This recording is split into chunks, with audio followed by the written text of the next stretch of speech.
कोपर्डे हवेली जिल्हा परिषद गटाच्या अपक्ष उमेदवार विद्याताई रामकृष्ण वेताळ यांच्या विजयी सभेला उत्स्फूर्त प्रतिसाद मिळाला। कराड तालुक्यातील वडोळी निळेश्वर येथे ही सभा संपन्न झाली।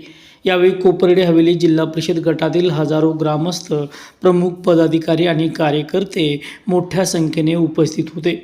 सभेमध्ये अनेक मान्यवरांनी आपली मनोगते व्यक्त करताना 2029च्या निवडणुकीत रामकृष्ण वेताळ यांना कराड उत्तर मतदारसंघातून निवडून आणण्याचा निर्धार व्यक्त केला। दरम्यान रामकृष्ण वेताळ यांनी भारतीय जनता पार्टी कशी उभी केली, आमदार कोण आणि कसं झालं हे सांगताना चिमणीच्या घरट्यात कावळा घुसल्याचा घणाघात केला।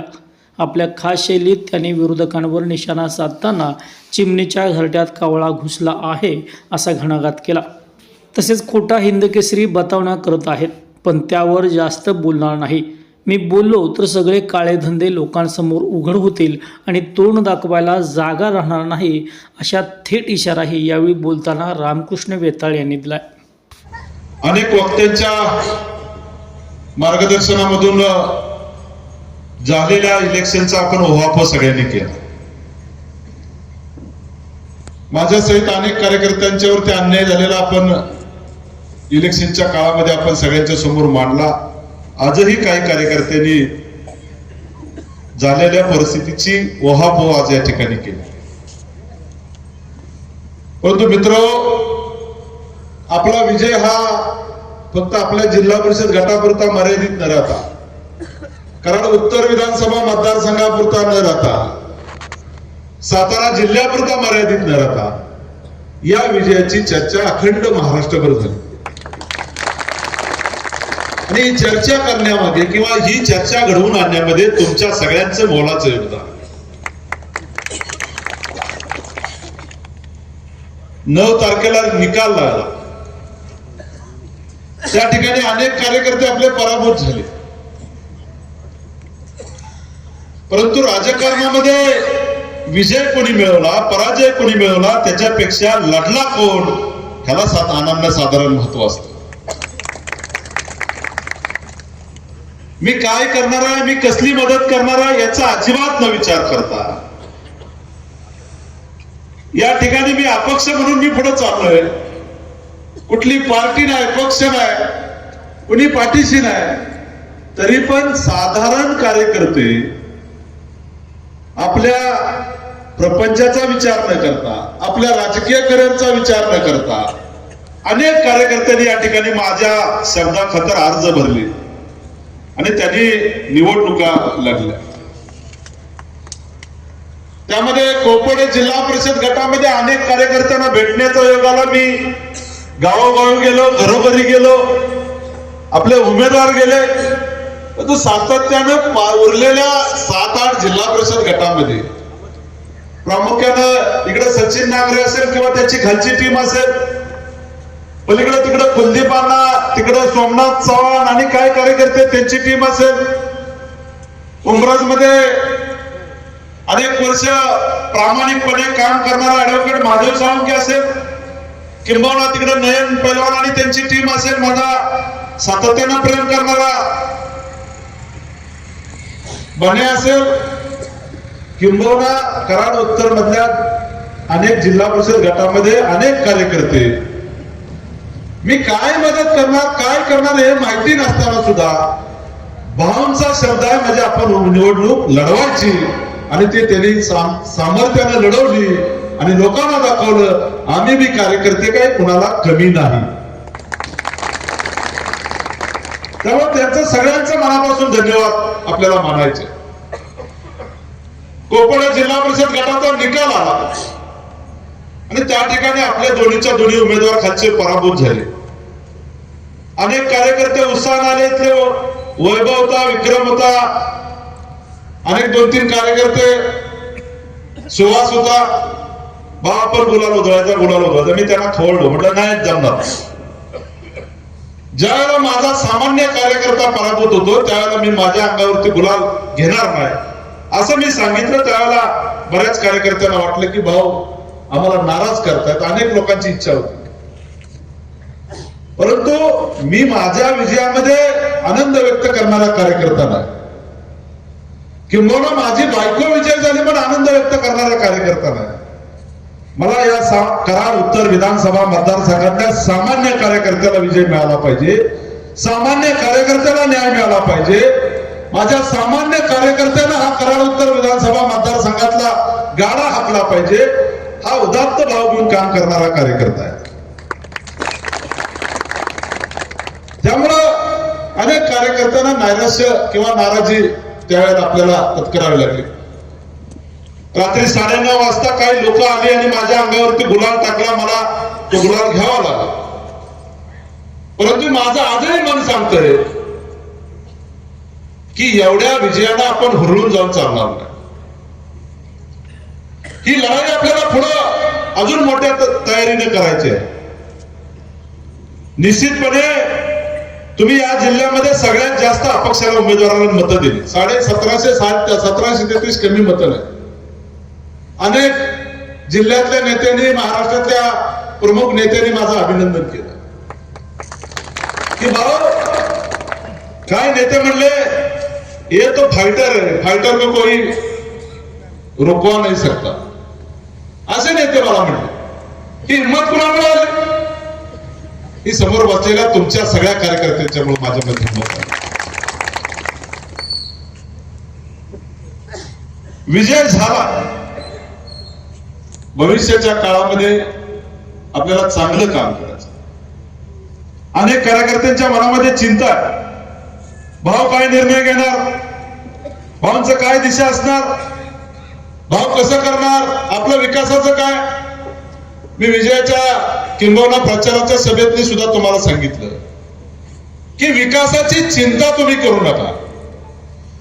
विकास काय असतो हा सातारा जिल्ह्यामध्ये हा जिल्हा परिषद गट यशस्वी कसा करायचा असतो ते मी तुम्हाला दाखवतो. फक्त आपल्याला कराड तालुक्यातला कोपडे जिल्हा परिषद गटातलाच विकास करायचा नाही. आपलं मिशन आहे या कराड उत्तर विधानसभा मतदारसंघातल्या प्रत्येक गावामध्ये विकासाची गंगा गेली पाहिजे. प्रत्येक कार्यकर्त्याला काम मिळालं पाहिजे, प्रत्येक माता भगिनीला न्याय मिळाला पाहिजे, प्रत्येक माझ्या युवकाला न्याय मिळाला पाहिजे. म्हणून आपण काम करायचं आहे. काय कार्यकर्ते म्हणले की झडपी तो अभी झाकी है, झडपी झाकी है, विधानसभा अभी बाकी है. अनेक जण मला म्हटले इथं आले की प्रचाराला यांची धडपड 3ऱ्या नंबरची चाललेली आहे. आता 3ऱ्या नंबरला कोण गेलं तुम्ही पत्रकार बांधव बघा.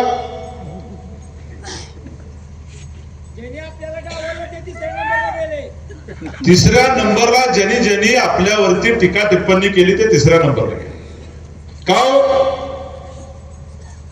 तुम्ही 2 वेळा विधानसभा लढला, 40 क्रॉस नाही केली. किती केले नाहीत?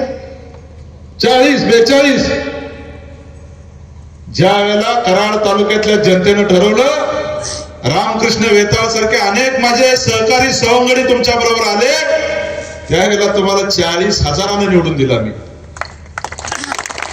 आणि तुम्ही गेल्या 1.5 वर्षामध्ये थैथाट घालून इथल्या कार्यकर्त्यांना चिरडण्याची भूमिका तुम्ही अवलंबली. परंतु इथला मतदार बांधव, इथला प्रत्येक कार्यकर्ता हा स्वर्गीय यशवंतराव चव्हाण साहेबांच्या विचाराने प्रेरित झालेला कार्यकर्ता आहे. स्वर्गीय यशवंतराव चव्हाण साहेबांचे विचार जपणारा कार्यकर्ता आहे. हिंदुत्ववादी विचाराला जपणारा कार्यकर्ता आहे. राष्ट्रप्रेम, देश, देव, धर्माला मानणारा कार्यकर्ता आहे. हा कार्यकर्ता असल्या दंडीशाहीच्या भाषेला घाबरणारा कार्यकर्ता, हा सन्मानाने उठून उभा राहिला आणि त्यांनी करून दाखवलं. कोपडे जिल्हा परिषद गटामध्ये इथल्या सामान्य कार्यकर्त्याच राज्य चालू शकतं. लक्षात घ्या. इथला सामान्य कार्यकर्ताच ठरवू शकतो इथला जिल्हा परिषदचा सदस्य कोण आणि इथला निवडून येणारा उमेदवार कोण. म्हणून विशेष अभिनंदन या गटातल्या सगळ्या कार्यकर्त्यांचे, सगळ्या नागरिकांचे मला मानायचे. परवा कोणीतरी पालीमध्ये सभा घेतली. माधवराव, आपण अनेक वर्ष काम करतो, अनेकांना आपण प्रवेश दिले. जे आता याच घरात 2 शिरलेले आहेत, त्यांची इच्छा आहे की चांगल्या माणसाला चिमणीनं घरटं बांधलेलं आहे मग त्या चिमणीच्या घरात काय शिरलंय मी आता काय सांगत नाही, तुम्ही लिहायला यायचं काय असते. घरट आम्ही गेली 20 वर्षात बांधलं, त्यामध्ये अनेक कार्यकर्ते माझे इथं बसलेले. पैसा बघितलाय काय बघितलं नाही. कधी कधी पेट्रोलला पैसे नसताना माझा जितेंद्र मोरे म्हणून कार्यकर्ता आहे, परवा त्याचा ऍक्सिडेंट झालाय. त्यानं सांगितलं भाऊ मी विधानसभा झाल्या माझी मस ऐकली, कोंबड्या ऐकल्या. कार्यकर्ता भाजपचा कधीही कुणाला काही सांगत नाही. स्वतःच्या प्रपंचावर पाणी फिरवलं पण जिद्दीनं पेटून उठला होता का या विधानसभेमध्ये भारतीय जनता पार्टीचा आमदार. अशा कार्यकर्त्यांनी ही पार्टी वाढवलेली आहे. हे कराड उत्तर मधलं हे घरटं बनवलेलं आहे. या घरट्यामध्ये काही मंडळी परवाच एक कुणाला तरी उमेदवारी इथं दिली पंचायत समिती. काय धंदे त्यांचे सगळे काळे धंदे. मी कधी बोलायचे माझी मन सुद्धा होत नाही. काळे धंदे, रॉयल्ट्या बुडवायच्या, धूळधान करायची. माझ्यावर काहीतरी बोलत होते तिथं. आता मला बोलायची इच्छा नाही. कोणी बोलला असतं तर मी बोललो नसतो. मला वाटलं कोणीतरी सांगा ते काय बोलले होते. काय केलं या पश्चिमेला गेला की सगळे डोंगर खाल्ले, सगळे डोंगर खाल्ले. मी काय म्हणतोय की बाबा वैरी असावा डोंगराआड सुख्या असावा. अरे पण तू काय बोलतोयस त्या सभेत, तू माझी काय. मी ज्या वेळेला या माईकवर बोलेल, पत्रकारांच्या समोर बोलेल, तर त्यावेळेला तुम्हाला तोंड दाखवायला जागा मिळणार नाही. लक्षात घ्या. असं वाटतं का आम्ही सगळे बसलेले व्यासपीठावरचे समोर बसलेले आम्ही सुसंस्कृत कुटुंबातले कार्यकर्ते. आम्हाला आई वडिलांनी चांगली शिकवण दिलेली आहे. आम्हाला समाजातल्या चांगल्या घटकाला मदत करायची आम्हाला शिकवण आहे. परंतु कुणी जर काय बोलत असेल आणि आम्ही जर ते खपवून घ्यायचं म्हटलं तर अन्याय करणाऱ्यापेक्षा अन्याय सहन करणारा खराब असतो. हे आपल्याला सांगितलंय जुन्या माणसाने. अरे तू काय करतोस, 15 दिवस तू का आत होतास, तुला माहिती आहे का कशासाठी आत होता? तू खोटा ठराव केलास त्या राजाच्या कुठल्या. हा तू हिंद केसरी म्हणून फिरवतोस. अरे तू खोटा हिंद केसरी. आजपर्यंत मी कधी बोललो नाही. इथं किती बसलेले पैलवान उठून जातो आले का. तू सगळं खोटं केलंस. कुणाच्या जेव्हा केलंस, कुणाच्या जेव्हा केलं. अरे हा फट्ट्या होता म्हणून तू आज पंचायत समितीला इथं आलास. आणि कार्यकर्त्यांना काय सांगितलं जाऊ भाऊंचं माझं काय नाही बरं का. भावना तुम्ही मत द्या. तू ज्याच्या घरात गेलास त्याला त्यावेळेला तुला भाऊचं नाव सांगितलं. हे भाऊच्या विरोधात काय बोललास तर आत येऊ नकोस. अनेक कार्यकर्त्यांना माझ्या फसवलं. याकूब फसवलं का नाही आपल्या कार्यकर्त्यांना, अशोकराव फसवलं का नाही. काय सांगितलं भाऊला मत द्या. भाऊंचं आमचं काय नाही. तू ज्या पार्टीत गेलास तिथल्या उमेदवाराची तरी बाजू घेतली का. जो जिल्हा परिषद राहिला तेव्हा आमचाच कार्यकर्ता आहे. आम्ही आमच्या बरोबरच सवंगड आहे, त्याची सुद्धा तू बाजू सोडली. स्वतःच्या स्वार्थासाठी काय काय करा. तुमच्या सगळे काळे धंदे, पण माझ्या मनामध्ये कधी वाईट कुचिष्टा नसते. मी कुणालाही काय बोलत नाही. पण तू इतर लोकांना फसवून आमचा हिंदुत्ववादी कार्यकर्त्याला तू हरवलंस म्हणून दंड थापडतोय. अरे तो हरलेला नाही. आता परत एकदा या रिंगणात बघू बरं तुझ्यात हिंमत असली तर. खरा जर तू पैलवान असशील तर उद्या राजीनामा दे. परत मी निलंबना उभी करतो. आणि हिंमत असेल तर निवडून दाखव. रामकृष्ण वेताळची तुझी गाठ आहे. माय पुढे आला की काय बी बडबडायचं, काय कुणावर टिपक्या टिप्पणी करायची, चांगल्या लोकांना बदनाम करायचं. माझं चॅलेंज आहे, चॅलेंज. एक व्यक्तीला जर मला सांगितलं ह्या माणसानं लफंगी आणि लबाडी केल्या, मी उद्यापासून राजकारण सोडून मी सगळ्यांना सांगतोय. एक व्यक्ती म्हटली या कराड तालुक्याची, कराड उत्तर मधली की रामकृष्ण वेताळ लफंगी आणि लबाड आहे, उद्यापासून राजकारणाला संन्यास दिन फुली मारेल. लक्षात घ्या. अरे आम्ही असे अनेक लोक बघितली, अनेक लोकांना आम्ही मदत केली. मी कधीही तू चुकीचा आहेस बरोबर आहे बघितलं नाही. मला परमेश्वरानं शक्ती दिल्या की लोकांना मदत कर, लोकांची सेवा कर. माझ्या कुटुंबानं ठरवलंय की कोणी असू दे त्याला मदत करायची, सेवा करायची. मगाशी आमचा कामतीचा सचिन सांगतो, कारण सचिन वगैरे आमची कामतीची लोक कायम येतात. अनेक लोक माझ्या समोर असतात, येतात. माझ्या खिशात नसलं तरी मी देतो. मगाशी कॉलेजची 10 पोरं आली, म्हणजे आम्ही एक इव्हेंट घेतलाय भाऊ तुमच्याकडे. कधी कधी असं होतं, माझ्या मगाशी ताकद टाकायला पैसे नव्हते, मी कोणाकडे घेतले, शंकर पाटलाला म्हटलं पैसे असलं. मगाशी 4-10 पोरं आली, मी त्यांना 5,000 म्हणलं देतो, खिशात बघितलं 4 देऊन टाकले. मी अंगावली कपडे सुद्धा काढून देणारा कार्यकर्ता आहे, लक्षात घ्या. परमेश्वरानं मला भरपूर दिलेलं आहे. परमेश्वराची कृपा माझ्यावरती आहे. तुमच्या मायबाप जनतेने माझ्यासाठी खूप काही केलेलं आहे. मग मी चुकीचं न करता एखादा माणूस शिंतोडे उडवतो ज्याची लायकी नाही, ज्याला मी माझ्या करगळीला धरून राजकारणात आणला, काही लोकांना फसवून तू मतं घेतलीस आणि तू पालीच्या सभेत जाऊन शिंतोडे उडवतोस, हे बरोबर नाही. चांगलं काम करा, चांगलं वागा, लोकांची सेवा करा, लोकांना न्याय द्या, लोकांच्या पुढं सन्मानानं वागा. तुमची ताकद लोकांच्या सेवेसाठी खर्च करा.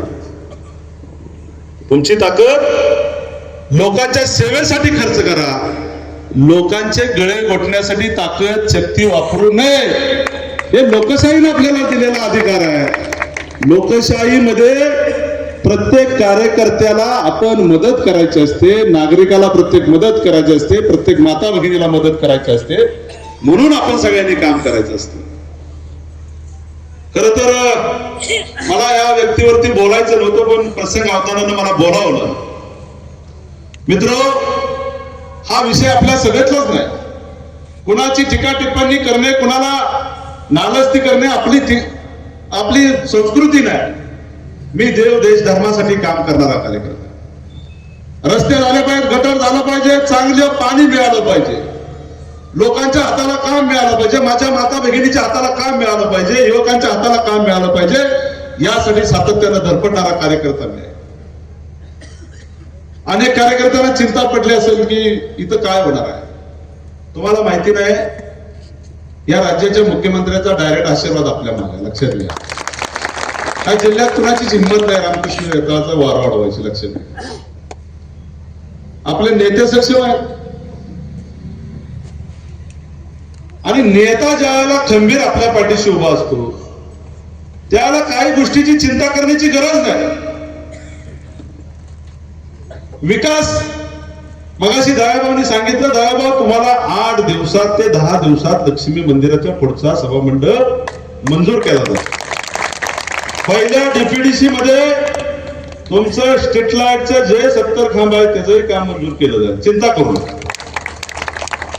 कोपर्ड्यातले असो विषय, या जिल्हा परिषद गटातला कुठलाही विषय असू दे, तो प्रामुख्यानं मार्गी लावण्यासाठी माझी 24/7 धडपड असेल. तुम्ही चिंता करू नका. सरकार हे विकासात्मक सरकार आहे आणि या सरकारच्या माध्यमातून अनेक योजना आपण तळागाळापर्यंत पोहोचवण्यासाठी आपण कटिबद्ध आहोत. तुम्ही चिंता करण्याची गरज नाही. अनेक लोकांनी देव पाण्यात घातलेले आहेत. सचिन आबा, मी पार्टीतनं बाहेर निघून जावं म्हणून अनेक लोकांनी देव पाण्यात घातले. जयसिंग महादेवराव, एकाला विधानसभेचे डोहाळे लागले, विधान परिषदेचे, आणि एकाला अजून पुढच्या 24च्या विधानसभेचे डोहाळे लागले. एकाला काय वाटतंय, भाऊ उद्या या भाजपमध्ये निघून गेले की माझी विधान परिषद पक्की, आणि दुसऱ्याला वाटतंय भाऊ भाजपमध्ये निघून गेले की माझी पुढची तिकीट पक्की. ही भारतीय जनता पार्टीचं घरट आहे ना, हे माझ्या सगळ्या कार्यकर्त्यांनी बांधलेलं घरट आहे. ही कुठल्या चोरांच्यासाठी, लफंग्याच्यासाठी घरट नाही. मी निश्चितपणे विचार करून, तुमचा विचार घेऊनच निर्णय घेणार आहे. परंतु आपण थोडं थांबून चर्चा करून, व्यवस्थित मार्गदर्शन घेऊन आपण चांगला निश्चित विचार करू. परंतु या घरट्याला कोण जर गालबोट लावत असेल तर त्याला आम्ही माफ करणार नाही. आमच्याकडे 101 बडकर आहे, तर महादेव साळुंके अभि खाली कापी आहे, इकडे सचिन आबा खाली कापी आहे, आमचा सचिन नांगरे सुद्धा एक कापी आहे. अनेक कार्यकर्ते गेल्या 15-20 वर्षामध्ये आम्ही घडवले. मी कार्यकर्ता म्हणत नाही, माझे सवंगडे आहेत, माझे ज्याच्याशी संबंध आहे या सगळ्यांशी, माझे इथं बसलेल्यांशी पारिवारिक संबंध. इथं बसलेले ज्येष्ठ नागरिक आले नाहीत, जे मतदारसंघातले जे माझे ज्येष्ठ नागरिक आहेत ते माझे वडीलधारे आहेत, आणि इथं बसलेले माझे युवक आहेत, आणि आलेले नसलेले किंबहुना या मतदारसंघातले माझे युवक बांधव हे सगळे माझे भाऊ आहेत. मी कधीही नेता स्वतःला म्हणून घेत नाही, मी कधीही नेता म्हणून मिरवत नाही, मी कार्यकर्ता म्हणून काम करतो, आणि हे समोर बसलेला आणि हा कराड उत्तर मधला सगळा परिवार म्हणून मी सगळ्यांच्या बरोबर काम करतो. समाजातला सामान्य घटक कसा पुढे आला पाहिजे, सामान्य माणसाला कसा हाताला काम मिळालं पाहिजे. मगासपासून बघितलं अनेक वक्ते बोलले, कधी यांना न्याय मिळाला असता का? वेळ झाला, तुमची मी माफी मागतो, तुम्हाला 2 तास बसायला, थंडी आहे सगळं, परंतु इथं जो एक एक कार्यकर्ता बनतोय ना, हा भविष्याचा महाराष्ट्र आणि देश घडवणार आहे, भविष्याचा कराड उत्तर, स्वाभिमानी कराड उत्तर घडवणार आहे. त्या कार्यकर्त्याला बोलण्याची आपल्याला संधी दिली पाहिजे. मी किती बोललो, मी किती चांगला बोललो, त्याच्या पलीकडे जाऊन माझा सामान्य कार्यकर्ता काय बोलला, तो किती चांगला बोलला, याला महत्व आपण सगळ्यांनी दिलं पाहिजे. मित्र, आज विकासाच्या बाबतीमध्ये आपण सगळेजण मिळून एकत्रित काम करू. तुम्ही मला फोन करा, तुम्ही व्हॉट्सअपवर मेसेज करा, काही शेतकऱ्यांचे विषय असतील, काय विद्यार्थ्यांच्या अडचणी असतील, इथं काहीतरी बसची अडचण आहे, एक 10 दिवसात तुम्हाला बस चालू करू. सुहासराव चिंता करू नका, 10 दिवसात वडोलीतनं बस चालू होईल. इथं शेतकऱ्यांचे अनेक प्रश्न आहेत की शेतकऱ्यांना 24 तास लाईट पाहिजे, दिवसा लाईट पाहिजे. मी सांगितलंय 30 तारखेच्या 28 फेब्रुवारी किंवा 1-2 मार्च अगोदर इथं सगळ्या शेतकऱ्यांना दिवसा वीज मिळेल, त्यामध्ये शंका बाळगण्याची गरज नाही. हे सगळे विषय आपण मार्गी लावू, परंतु आजचा विजय इथंच सोडून उद्या कोणाच्या तरी आमिषाला बळी न पडता आपली जी घट्ट मूठ आहे, ही घट्ट मूठ, ही वज्रमूठ आपल्याला कुठेतरी पुढे चांगल्या दिशेने जाण्यासाठी एकत्रित ठेवली पाहिजे. आजच ग्रामपंचायतच्या निवडणुकाची घोषणा मला वाटतं विकास साहेब झालेली, 2-2.5 महिन्यामध्ये ग्रामपंचायतच्या निवडणुका होणार आहेत. आपल्याला पुढची सगळी इलेक्शन ही स्वाभिमानी इलेक्शन आपल्याला लढायचे आहे. कराड तालुक्यामध्ये परिवर्तन घडवायचं आहे आपल्याला. या तालुक्यातला प्रत्येक संस्थेमध्ये आपली चांगली माणसं गेली पाहिजे. ही विद्याताई येता निवडून आली, आपली लढाई संपली नाही. आता लढाई खरी कार्यकर्त्यांची लढाई. स्थानिक स्वराज्य संस्था, सहकारी संस्थांमध्ये प्रत्येक माझा कार्यकर्ता तिथे गेला पाहिजे, ती संस्था चांगली चालवली पाहिजे, ग्रामपंचायत चांगली चालवली पाहिजे. अनेक ठिकाणी काही चुकीचे धंदे चालू आहेत, ते चुकीचे धंदे बंद झाले पाहिजे. यासाठी आपण सगळ्यांनी काम करायचं आहे. पुढची जी काही काळ असेल त्या काळामध्ये ग्रामपंचायत आणि सोसायटीच्या निवडणुका हे वज्रमूठ धरून आपण सगळ्यांनी लढायचे आहे. मगाशी अनेक कार्यकर्त्यांनी सांगितलं की 29ला आपण थांबायचं नाही. मी तुमच्या विचाराशी सहमत आहे आणि खरंच थांबायचं नाही. आपल्याला कशी लढायची, कटो लढायची, कशी निवडणूक लढायची आपण त्या वेळेला ठरवू. परंतु 2029च्या विधानसभेमध्ये नो कॉम्प्रोमाइज.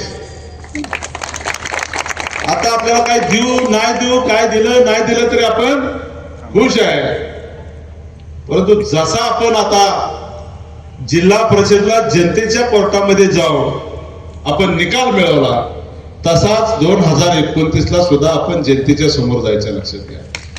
आणि त्यासाठी सगळ्या कार्यकर्त्यांनी तन मन धन अर्पित करून आपण सगळ्यांनी भविष्याच्या काळामध्ये आपण एकत्रितपणे राहू, पुढचा विकास एकत्रित करू आणि जे स्वप्न यशवंतराव चव्हाण साहेबांचं अपुरं राहिले ना स्वप्न, ते स्वप्न आपण सगळ्यांनी पूर्ण करायचं आहे. या देशाचे पंतप्रधान, राज्याचे मुख्यमंत्री अतिशय सुंदर काम करतात. त्यांच्या विचारानं हा कराड उत्तर विधानसभा मतदारसंघ पुनर्बांधणी करण्यासाठी, या कराड उत्तर मधल्या अनेक समस्या सोडवण्यासाठी आपण सगळ्यांनी एक वज्रमुठ करून एकत्रितपणे आपण लढूया, एवढीच आपल्या सगळ्यांना विनंती करतो. आज या ठिकाणी जे माझे